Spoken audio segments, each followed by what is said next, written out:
Welcome to a Foxy Tech Tips tutorial on connecting your Xiaomi phone to Wi-Fi. If you find this video helpful, please consider subscribing to my channel and liking the video.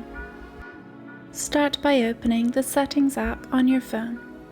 If the Settings app isn't on your home screen, you can get to it via the app drawer.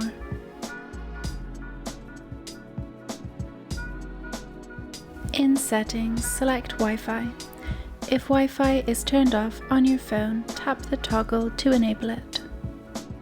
Available Wi-Fi networks will appear below in a list. If you can't see yours, tap the refresh button to make your phone search again. Tap your Wi-Fi from the list. You will then be asked for its password. Enter your Wi-Fi password and then tap Connect. Your Xiaomi phone is now connected to Wi-Fi. And that draws an end to this tutorial. Please like the video if you found it helpful and subscribe to Foxy Tech Tips for more Xiaomi and MIUI tips and tricks.